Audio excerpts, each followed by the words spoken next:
नमस्कार, मैं दीपक शर्मा और मेरे यूट्यूब मंच पर आपका स्वागत। दोस्तों, देश की राजधानी दिल्ली में और सुप्रीम कोर्ट की नाक के नीचे एक सिटिंग जज के सरकारी बंगले में नोटों का पहाड़ मिला और जब उस बंगले में आग लगी तो नोटों का पहाड़ जलकर स्वाहा होने लगा। ये खबर तो अब देश और दुनिया में आग की तरह फैली हुई है। लेकिन इस खबर में असली सवाल आज भी पूछे नहीं जा रहे और असली सवाल यह है कि क्या देश की बड़ी अदालतों में, हायर कोर्ट्स में, चाहे वो सुप्रीम कोर्ट हो, हाई कोर्ट हो, क्या यहां पर जबरदस्त भ्रष्टाचार है और क्या जजमेंट्स यहां पर फैसले बेचे जाते हैं? क्या ऐसा है? और फैसले बेचकर जज मोटा माल कमाते हैं? क्या ऐसा है? जज मोटा माल कमाते हैं? और क्या ये बात सही है कि दिल्ली में ऐसे कई दलाल हैं जो पत्रकार के भेष में, वकील के भेष में डील स्ट्राइक करते हैं और खासकर जो बड़ी बड़ी कंपनियों के केस होते हैं, मोटे केस होते हैं, बड़ी कंपनियों के कॉर्पोरेट केसेस, उसमें सीधे सीधे दलाली होती है? क्या ये बात है?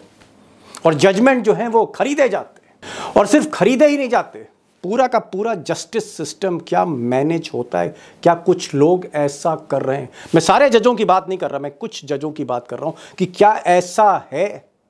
जज माल कमाते हैं? क्या ऐसे जज हैं देश में? सूत्रों के मुताबिक जज के घर में आग लगने के बाद करोड़ों रुपए मिले थे। अभी से कुछ दिनों पहले उनको 20 से 25 इसी तरह के जले हुए नोट जो है वो यहाँ पर मिले थे। तरीके के नोट चारों तरफ पड़े हुए दिखाई दे रहे हैं। एक जज के घर में इस प्रकार से 15-15, 20-20 करोड़ मिल रहा है। लगता है कि एक दिन की कमाई है। अब दोस्तों, जस्टिस यशवंत वर्मा, जिनके सरकारी बंगले से 30 तुगलक क्रिसेंट उनका पता है, प्रधानमंत्री मोदी के घर से कुछ दूरी पर, अमित शाह के घर से कुछ दूरी पर, चीफ जस्टिस ऑफ इंडिया के घर से कुछ दूरी पर वीवीआईपी इलाके में एक कोठी है और इनका साहब कहना है कि मैं तो ईमानदार जज हूँ, मुझे खामखा बदनाम किया जा रहा है और जो बोरियां मेरे घर पे रखी गई थी नोटों की, वो मैंने बोरियां नहीं रखी, न मैंने छुई, न मैंने देखी, न मैंने रखी, न मेरे परिवार वालों ने रखी। ये इनका कहना है। यानी कुल मिलाकर ये कह रहे हैं कि जब सब आग लगी तो मैं तो अपनी पत्नी के साथ दिल्ली से बाहर, मैं तो भोपाल में था, मैं तो था ही नहीं, लिहाजा मेरे खिलाफ एक साजिश हो रही है, मुझे बदनाम करने की साजिश हो रही है। यानी अपनी सफाई में जस्टिस वर्मा ये कहना चाह रहे हैं कि साहब ये जो बोरियां हैं, 4-5 नोटों से भरी बोरियां, और एक बोरी में दोस्तों 3-4 करोड़ रुपया आ सकता है, तो ये जो 10-15 करोड़ हो सकता है या 2 करोड़ हो सकता है, जितना भी पैसा था ये तो बाद में पता लगेगा, ये पैसा जो है ये मैंने नहीं छुआ। यानी कोई दुश्मन उनका जो साजिश करने वाला था वो ये बोरियां उनके घर में रख गया और बाद में उन्हीं बोरियों में आग लग गई। अब दोस्तों, जाहिर सी बात है कि जस्टिस वर्मा जिनके घर ये नोटों के बोरे जल गए, अब वो चाहे 10 करोड़ रुपया है या 100 करोड़ रुपया है, भाई आदमी तो अपने को ईमानदार कहेगा, डिफेंड तो करेगा ये आदमी, चाहे वो जज हो, सिटिंग जज हो या कोई धन्ना सेठ हो, वो तो ये कहेगा कि साहब मैं ईमानदार हूँ, मैंने पैसा छुआ नहीं। लेकिन जो पुलिस की रिपोर्ट है, खासकर ये जो संजय अरोड़ा हैं दिल्ली के पुलिस कमिश्नर, इनकी जो रिपोर्ट है जो इन्होंने चीफ जस्टिस को दी हाई कोर्ट के और बाद में वही report chief justice supreme court को दी गई, उस रिपोर्ट में कुछ ऐसी बातें हैं जहां पर मामला इतना स्ट्रेट नहीं है। जो जस्टिस वर्मा बोल रहे हैं उन पर पूरे तौर पे भरोसा नहीं किया जा सकता। तो जो पुलिस की रिपोर्ट है, जो चीफ जस्टिस का बयान है, वो सब तो मैं आपके सामने रखूंगा, लेकिन शुरू में एक बहुत क्लैरिटी के साथ एक बात रखना चाहता हूं कि ये पूरा मामला 2 पक्षों में बंट गया है, 2 पक्षों में बंट गया है, 2 हिस्सों में बंट गया है। एक पक्ष वो है जो कहता है कि साहब गड़बड़ तो है, इतने हाई सिक्योरिटी जोन में जहां चप्पे चप्पे पे सीसीटीवी कैमरे लगे हों, कमांडो खड़े हों, पेट्रोलिंग चल रही हो, सीआरपीएफ के गार्ड, सीआरपीएफ रिजर्व फोर्स के कमांडो जहां पर जिस बंगले को गार्ड करते हैं, वहां साहब कौन दीवार फांद के 5 बोरे रखी आएगा, और वो भी नोटों से भरे हुए 8-10 करोड़ रुपया कौन रख देगा वहां पर? एक ये भी बात चल रही है और एक ये भी बात चल रही है कि नहीं साहब बड़ी साजिश है, जस्टिस वर्मा को फंसाया जा रहा है और जस्टिस वर्मा के थ्रू जो जस्टिस गवई आगे चलकर चीफ जस्टिस बनेंगे, जिनकी सरकार से बनती नहीं है, उनको डराने का खेल हो रहा है। सरकार जो है यानी गुजरात लॉबी, ऐसा आरोप है, मैं नहीं कह रहा, ऐसा आरोप है कि जो गुजरात लॉबी है, मोदी और शाह ये डराना चाहते हैं। सुप्रीम कोर्ट के वो जज जो कहीं ना कहीं तिरछे फैसले दे रहे हैं, उनको डराने की कोशिश हो रही है कि भैया हर आदमी हमारे रडार पर है, किसके घर पे बोरियां रखी हैं और अगर जल भी गई तो भी हम सारी साजिश बेनकाब करेंगे। तो कहीं ना कहीं जज को डराने की कोशिश हो रही है। और अगर आप सरकारी मीडिया देखेंगे, गोदी मीडिया देखेंगे, तो फिर शक होता है कि हाँ साहब डराया तो जा रहा है जुडिशरी को। मिसाल के तौर पर चाहे अर्नब गोस्वामी का चैनल हो, चाहे कोई भी चैनल हो गोदी मीडिया का, उनका सीधा सीधा कहना है कि साहब जस्टिस वर्मा शक के घेरे में हैं। सस्पेक्ट नंबर 1 कौन है? जस्टिस वर्मा है। और सवाल ये भी कहा जा रहा है कि ये जो 4-5 बोरियां थी जिसमें करोड़ों रुपए थे, ये किसके पैसे थे, किस डील के पैसे थे, किसने वहां रखे, क्या ये जस्टिस वर्मा की जानकारी में था? और मीडिया इस सवालों को उछाल रही है, कीचड़ उछाल रही है जस्टिस वर्मा पर। और ये कहा जा रहा है कि साहब सीबीआई इसकी तह में जाए, सारे सीसीटीवी कैमरे की फुटेज निकाली जाए कि वो बोरे रखे कब गए थे, और क्या जलने के बाद रात में जब 11:30 बजे 14 मार्च को आग लगी तो अगले दिन सुबह 5:30 बजे जो सीआरपीएफ के कमांडो कह रहे हैं कि कुछ लोग थे जिन्होंने कुछ बोरे वहां से निकाले, कुछ सामान निकाला, उसकी भी सीसीटीवी कैमरे की फुटेज सामने रखी जाए। अब एक पक्ष ये कह रहा है, यानी कहीं ना कहीं जस्टिस वर्मा को कटघरे में खड़ा कर रहा है। अब दोस्तों जो दूसरा पक्ष है, भाई हमको भी निष्पक्ष रहना ही पड़ेगा। तो जस्टिस वर्मा वाला जो पक्ष है, उनके जो सपोर्टर्स हैं, उनके साथ जो लोग काम करते हैं, उनसे भी मेरी बात हुई और उनका ये कहना है कि साहब जज साहब जब दिल्ली में नहीं थे, अपनी पत्नी के साथ भोपाल गए, उसके पीछे घटना हुई है।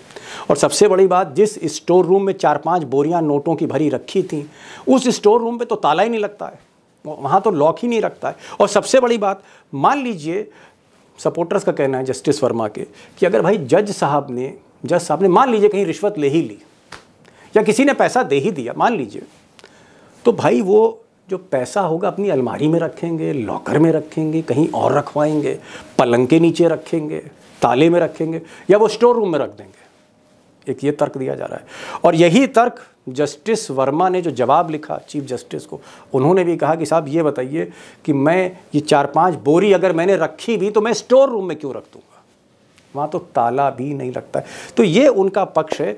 अब जस्टिस वर्मा का ये भी कहना है कि साहब मैं बड़े बड़े कंपनियों के मुकदमे सुनता हूँ, उसमें जजमेंट देता हूँ, तो कॉरपोरेट लॉबी का एक हिस्सा जो है उनके खिलाफ है, उनके दुश्मन बहुत हैं, ऐसा उनका कहना है। और इसलिए किसी साजिश के ज़रिए उनको बदनाम किया जा रहा है। ये बहुत बड़ी साजिश है, जहाँ एक हाई सिक्योरिटी बंगलों में एक बड़ी कॉन्स्पिरेसी के तहत कुछ लोगों ने नोटों से भरी 4-5 बोरी रख दी और मेरी गैर मौजूदगी में आग लगा दी उस स्टोर रूम में, और उसके बाद फायर ब्रिगेड और पुलिस ने मिलकर मेरे खिलाफ साजिश कर दी।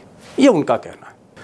तो साहब जस्टिस वर्मा जो है वो सफाई दे रहे हैं कि साहब स्टोर रूम उनका खुला रहता है, वहाँ कोई भी आ सकता है, माली जा सकता है, नौकर जा सकता है, बावर्ची जा सकता है, वो तो खुला है एकदम। लेकिन जो पुलिस कमिश्नर की दोस्तों रिपोर्ट है, संजय अरोड़ा पुलिस कमिश्नर की जो रिपोर्ट है, ये बड़ी चौंकाने वाली है। जो चीफ जस्टिस ने उनको रिपोर्ट दी, लिखित रिपोर्ट, उसमें उन्होंने कहा है कि साहब स्टोर रूम में ताला लगता था, स्टोर रूम वॉज लॉक्ड, वो लॉक होता था। और ये बात कौन कह रहा है? स्टोर रूम के बगल में जो सीआरपीएफ का गार्ड रूम है, सीआरपीएफ के जवान कह रहे हैं कि नहीं साहब इस कमरे पे तो ताला लगता था। तो सवाल ये है कि भाई ताला लग रहा है तो फिर बोरियां कौन रख आया, चाबी किसके पास है अगर ऐसा है तो। और पुलिस कमिश्नर कह रहे हैं। एक और बात पुलिस कमिश्नर ने कही अपनी रिपोर्ट में, उन्होंने कहा कि साहब ये जो पूरा बंगला है, ये सीआरपीएफ के जवान जिनके हाथ में AK-47 जैसी असॉल्ट राइफल्स हैं, आधुनिक हथियार हैं, वो 24 घंटे इसको गार्ड करते। और यही नहीं, जो गलियां हैं चारों तरफ, इसकी जो सड़क है, अप्रोच रोड है, वहां पेट्रोलिंग होती है, वो VVIP हाई सिक्योरिटी जोन है, वहां परिंदा पर नहीं मार सकता। अरे साहब एक नोट की गड्डी नहीं जा सकती, बोरी तो बहुत बड़ी बात है, और 4-5 बोरी लेके कोई चला जाए और वहां रख दे, नामुमकिन है। ऐसा पुलिस कमिश्नर साहब कहते हैं। अब दोस्तों एक पक्ष पुलिस का है, जो आप कह सकते हैं सरकारी पक्ष है, जिसको गोदी मीडिया कहीं ना कहीं चला रही है और कीचड़ उछाल रही है जस्टिस वर्मा पे। दूसरी तरफ जस्टिस वर्मा है जो खुद अपनी पैरवी कर रहे हैं और अपने जवाब में सफाई दे रहे हैं कि साहब मैंने तो कभी नोटों की बोरी देखी ही नहीं, ना मेरे घर में किसी ने देखी, ना मैंने देखी। और जिस स्टोर रूम में बोरी रखने की बात है वो तो सब खुला रहता है, ये वो कह रहे हैं। लेकिन मुझे लगता है कि जो कुछ ऐसे कॉमन फैक्ट्स हैं जिसको कोई डिनाई नहीं कर सकता, ना जस्टिस वर्मा कर सकते हैं ना पुलिस कर सकती है। और वो फैक्ट क्या है कि ये जो बंगला है इसको पैरा मिलिट्री फोर्स गार्ड करती है 24 घंटे, ये फैक्ट है। और फैक्ट ये भी है कि उस बंगले में कोई दाखिल नहीं हो सकता। हमारी आपकी तो कोई हैसियत नहीं है, कोई भी दाखिल नहीं हो सकता, क्योंकि हथियार बंद सुरक्षा है। और ना सिर्फ उस बंगले की, जो अप्रोच रोड है वहाँ भी पेट्रोलिंग चलती रहती 24 घंटे। और चप्पे चप्पे पर मैंने कहा सीसीटीवी कैमरे लगे हुए हैं, क्योंकि वहीं से जो सड़क जा रही है आगे वो पार्लियामेंट नहीं कर रही है, कहीं थोड़ी दूर पर मोदी जी का घर है, कहीं अमित शाह का घर है, कहीं नितिन गडकरी का घर है, कहीं रक्षा मंत्री राजनाथ सिंह का घर है, उसके आगे चीफ जस्टिस रहते, वीवीआईपी इलाका है, बड़े बड़े लोग रहते हैं और सीआरपीएफ जैसी फोर्स गार्ड करती है। तो एक चीज़ तो क्लियर है कि साहब बोरी छोड़िए, नोट की कोई गड्डी नहीं ले जा सकता। हमारी आपकी तो कोई हैसियत ही नहीं। तो सबसे बड़ी बात यह है कि इस हाई सिक्योरिटी बंगलों में बिना मालिक के सहमति के, बिना सीआरपीएफ के सहमति के परिंदा भी अंदर नहीं जा सकता, पर नहीं मर सकता। तो सवाल यह है कि फिर 4-5 बोरियां ले कौन गया, क्योंकि यह फैक्ट है कि उस बंगले में 4-5 बोरी नोटों की भरी थी। ये रिपोर्ट फायर सर्विस की है कि यहाँ पर 4-5 बोरे भरे हुए थे जिसमें काफ़ी नोट जल चुके हैं। ये क्लैरिटी के साथ है। अब सवाल इस बात का है कि भाई आगे की जांच क्या होगी। आगे की जांच मुझे लगता है कि ये केस सीबीआई को देना चाहिए, सुप्रीम कोर्ट के चीफ जस्टिस खुद मॉनिटर करें इसको, और जो सीसीटीवी फुटेज है उसको खंगालना बहुत ज़रूरी है। और यहाँ पर एक सवाल मैं और कह रहा हूँ जिस पर जस्टिस वर्मा को बोलना चाहिए। जिस स्टोर रूम में नोटों की ये बोरियां थीं, क्या वहाँ पर सीसीटीवी कैमरा लगा था? क्या उसके सामने सीसीटीवी कैमरा लगा था? अगर लगा है तो उसकी फुटेज क्या? उसकी फुटेज का जिक्र क्यों नहीं जस्टिस वर्मा ने किया कि निकालिए ये फुटेज, निकालिए और देखिए, या मेरी कोठी में सीसीटीवी कैमरा लगा है, इसका जिक्र क्यों नहीं? या फिर अगर उनकी कोठी में नहीं लगा है सीसीटीवी कैमरा तो सड़क पर लगा है, कौन सी गाड़ी गई, कौन सी गाड़ी बाहर निकली, कौन पैदल आदमी जा रहा है, कौन नहीं आ रहा है, कौन मोटरसाइकिल से गया, ये फुटेज निकाली जा सकती है। और सबसे बड़ी बात, जस्टिस वर्मा के यहाँ क्या कुछ लोग आते थे? अभी सवाल बड़ा सेंसिटिव है और मैं एक हद तक ही पूछ सकता हूँ। क्या कुछ लोग आते थे जिनके कॉल रिकॉर्ड्स मिले हैं पुलिस को? कुछ ऐसे लोग आते थे जिनकी शोहरत बहुत अच्छी नहीं थी, आगे के वीडियो में बताऊंगा आपको मैं। क्या कुछ लोग इस तरह के आते थे? और क्या ये लोग कहीं ना कहीं रडार पर हैं पुलिस के और एजेंसियों के? और अगर ये लोग आते थे उनसे मिलने तो ये लोग कौन हैं? क्या ये लोग किसी कंपनी से जुड़े हुए हैं? ऐसा कुछ है क्या? इसमें कुछ वकील भी हैं? ऐसा है। जस्टिस वर्मा को क्लियर कट बोलना चाहिए कि पिछले 3 महीने में कौन कौन ऐसे लोग थे, उन्हें अपने कॉल डिटेल्स रिकॉर्ड शेयर करने चाहिए पुलिस से। और मुझे लगता है उनको शेयर करना पड़ेगा, क्योंकि उनके मोबाइल फ़ोन के जो सारे 6 महीने के डेटा हैं, chief justice of India Sanjeev Khanna के कहने पर पुलिस कमिश्नर ने वो रिकॉर्ड निकलवा लिए। अब सवाल ये है कि ये रिकॉर्ड जब सामने आएंगे तो ये पता लगेगा कि क्या ये नोटों की बोरी, 4-5 बोरियां, ये जस्टिस वर्मा के लोग रख गए, और अगर ऐसा नहीं है तो क्या उनके दुश्मन रख गए, या फिर सरकारी एजेंसियों ने रख दिया कि जस्टिस वर्मा को फंसाना था, बाकी के जजों को डराना था? क्या ऐसा कुछ है? मुझे लगता है दोस्तों, हमको सीसीटीवी कैमरे की फुटेज, हमको कॉल डिटेल्स रिकॉर्ड, कितने mobile phone justice Verma use कर रहे थे, उनकी पत्नी यूज़ कर रही थी, 6 महीने में किन किन लोगों के संपर्क में थे, उनके सारे चैट डिटेल्स, उनके चाहे जितने भी कॉल्स हैं उसके डिटेल, और उन लोगों की शिनाख्त जब हो जाएगी आने वाले कुछ दिनों में, दूध का दूध, पानी का पानी हो जाएगा। और तब आपको एक सवाल का जवाब मिलेगा कि क्या दिल्ली में बड़ी अदालतों में फैसले बिकते हैं, फैसले खरीदे जाते हैं? क्या ऐसा होता है? क्या जजमेंट बिकते हैं, उनकी बोली लगती है? और क्या जजमेंट सुनाने वाले लोग मोटा माल कमाते हैं? अब दोस्तों, इस खबर को लेकर पर्दे के पीछे और भी बहुत सी बातें थीं। कुछ कंपनियों के नाम आ रहे हैं, कुछ दलालों के भी नाम आ रहे हैं, कुछ साजिशों का भी जिक्र चल रहा है। लेकिन मुझे लगता है कि अभी फ्लूइड सिचुएशन है और दोनों पक्षों को हमें देखना चाहिए कि जस्टिस वर्मा की सफाई क्या है और पुलिस के आरोप क्या हैं, दोनों में कितना दम है। और मुझे लगता है 2-3 महीनों में अगर chief justice of India Sanjeev Khanna, जो बहुत सीरियस हैं, जिन्होंने सारे रिकॉर्ड्स सुप्रीम कोर्ट की वेबसाइट पर डाले हैं, जिन्होंने सारी फुटेज डाल दी है, मैं उम्मीद करूंगा कि चीफ जस्टिस इस केस को डे टू डे मॉनिटर करें और ये देश को बताएं कि जस्टिस वर्मा पाक साफ हैं या बेईमान हैं, उनकी सत्यनिष्ठा है या उनकी सत्यनिष्ठा पर सवाल है। ये तो तभी पता लगेगा जब चीफ जस्टिस ऑफ इंडिया इस जांच को डे टू डे बेसिस पर कराते हैं। इंतज़ार करते हैं। और आखिर में बस एक ही गुजारिश है कि अगर इस चैनल को आपने सब्सक्राइब नहीं कर रहा है तो प्लीज़ सब्सक्राइब करिए। आज का विषय बहुत सेंसिटिव था, मैंने कुछ ऐसे तार छेड़ने की कोशिश की है जो शायद किसी ने छेड़े नहीं होंगे, लेकिन सिर्फ ये इसलिए मैंने छेड़े क्योंकि कहीं ना कहीं मैं भी सुनता रहता हूँ कि साहब फैसला बिक गया, डील हो रही है, गेम हो रहा है, पैसा चल रहा है अदालतों में, बड़ी अदालतों में।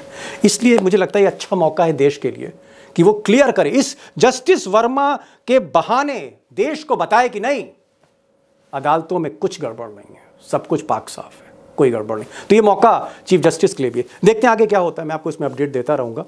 और आपसे सिर्फ मैं एक चीज़ और कहना चाहूँगा कि प्लीज़ अपना कमेंट ज़रूर करिए। अगर आपको ये वीडियो अच्छा लगा तो प्रतिक्रिया आनी चाहिए, और अगर आपके पास कोई आइडिया है तो भी हमें कमेंट बॉक्स में लिखिए।